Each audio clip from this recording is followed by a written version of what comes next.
In my time, I will simply assert that Mexico, Japan, and Canada are among our most important allies. I'm very encouraged there is a positive start to the U.S.-Japan relationship with the meeting with Prime Minister Ishida, but I am hopeful that casual threats about throwing Canada out of Five Eyes, not respecting our border treaty, and their potentially being annexed as a 51st state will stop, and that a positive, respectful conversation about our close integration will continue.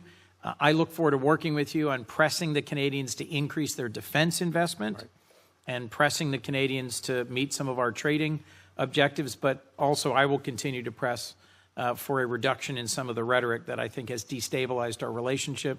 I'll also recognize that the amount of fentanyl coming into the United States from Canada is minuscule relative to the very real challenge at our southern border, and I hope we can find a way to move forward in the U.S.-Canada relationship, the U.S.-Japan relationship, and the U.S.-Mexico relationship with the leadership of all three of you. Thank you. Thank you. Senator Hagerty.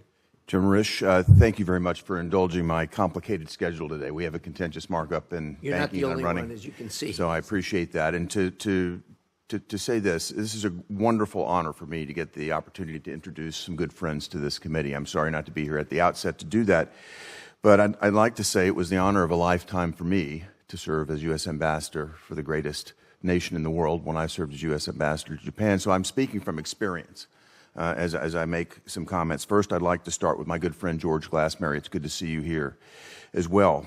George has all the qualities necessary to excel in a very strategically important post Japan. George is a lifelong businessman with more than 30 years of experience closing deals and creating value. We need someone like Ambassador Glass at Mission Japan. George is an accomplished businessman who is well positioned to capitalize on what I see as is an enormous opportunity to further strengthen U.S.-Japanese economic and strategic ties. Importantly, George is an experienced diplomat who served as U.S. Ambassador to Portugal during President Trump's first term, earning the State Department's award for exemplary diplomatic service. During his time in Lisbon, George strengthened economic ties between the United States and Portugal, supported the U.S. military, and countered Chinese malign influence abroad. In other words, George, in his first ambassadorial role, demonstrated that he is precisely the type of diplomatic leader that America needs to further President Trump's foreign policy agenda in Japan and in the broader Indo-Pacific region. Finally, George is a man of deep faith, with the drive and the conviction to tackle the toughest challenges. And if confirmed, George will make an outstanding U.S. Ambassador to Japan. Let me now turn to President Trump's nominee for U.S. Ambassador to Canada. That's my good friend Pete Hoekstra. Among Pete's many accomplishments and qualifications are his 18 years in the U.S. House of Representatives, where he represented his district in Michigan, and he served as a pivotal leader on the Hill. As chairman of the House Intelligence Committee, for example, Pete was a key in driving bipartisan laws to overhaul and improve the effectiveness of our intelligence community after 9/11. Pete is also an experienced diplomat who served with distinction as U.S. Ambassador to the Netherlands during President Trump's first term.